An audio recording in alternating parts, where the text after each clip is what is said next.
Hello my fellow warriors, welcome to another episode of Fitness Law. Today, it's all about the core. This episode is brought to you by Duran's Mart of the realm of Sudenburg, your one-stop market shop for everything you might or might not need. You see this guy? He didn't shop at Duran's Mart. The core is a collection of muscles that surround our abdominal region and our spine. They're responsible for stabilization and the transfer of force from one region of the body to the other. If you're thinking six-pack abs, you're not looking deep enough. The core is right in there. Generally, you are not going to see those muscles. So you could say it's like the secret weapon of performance. With a strong core, we can keep ourselves upright, centered, and in balance, even when we're crouching down low or lurching far forward or dodging all over the place. We're less likely to be caught off balance, and we're better able to physically react to unexpected attacks and flankers. As an added bonus, a strong core is going to help take the pressure off your spine.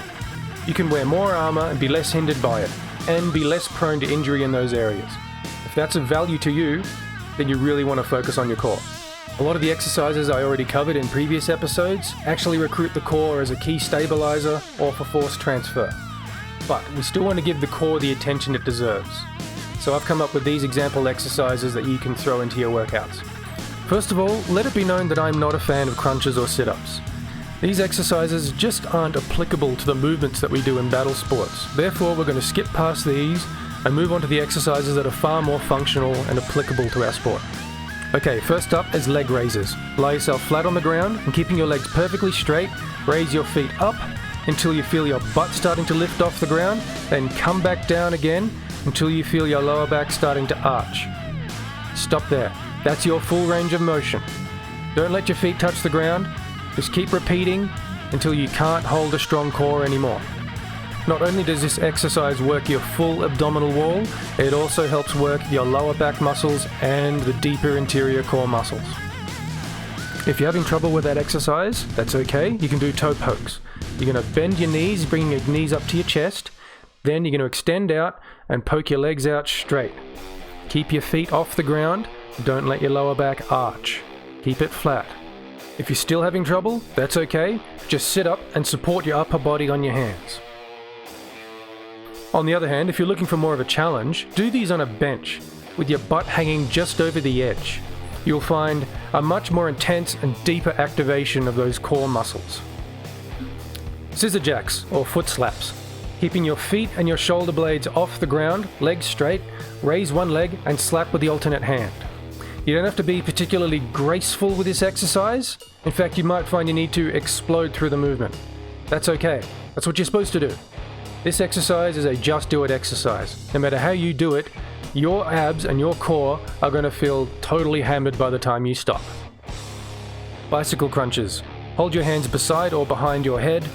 Touch elbow to opposite knee, both sides, rapidly. This is the kind of exercise you do to a timer rather than for specific reps. Russian twists. You can do this exercise with or without the weight, but I highly recommend the weight. Here I'm just using a 5 kilogram sandbag. Hold your spine strong, straight, neutral position at roughly 45 degrees from the ground. Rotate to either side, almost touching the ground with each rotation.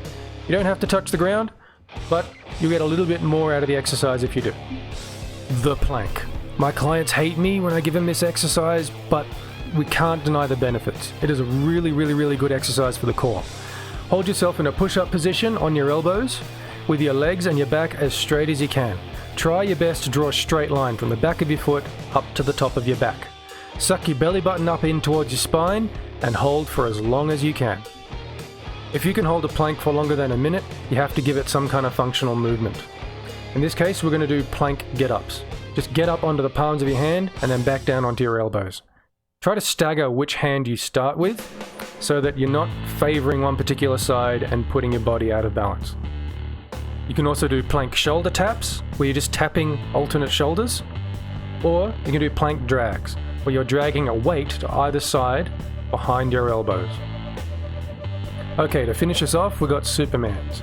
With your feet and your hands outstretched, raise your arms and legs up and out. Emphasis on the out. Hold for about a second or two, and then come back down again. You don't have to do these to exhaustion. It's just about releasing through the spine. If you're getting any kind of discomfort with this exercise, or you want to incorporate it as part of a cool down, do alternating arm leg raises. Nice and gentle, emphasis on the up and out of the movement. There you go, a bunch of core exercises for you to choose from that'll help you enhance your performance. Now, I meant what I said about the core being your pillar of strength, because it will enhance everything, not just your exercise performance, but primarily all your movements and functions, including on the battlefield. Regardless of whether you're a traditional fighter, or a theatrical fighter, or an athletic fighter, a strong core is going to be your biggest asset. But here's the big secret for those of you who are still watching this video. You can't just train the core every now and then and expect to see some kind of improvement. No. The core needs to be stimulated and challenged very regularly. And there's a number of things you can do, just in everyday life outside of exercise, that will help stimulate and keep the core nice and strong. I could share those with you, as well as the optimal level of intensity and frequency to train the core, but I'm going to save those for a future video. That's to give you incentive to subscribe and check back every now and then. Until then, take care, stay strong, don't be this guy. Shop at Duran Smart.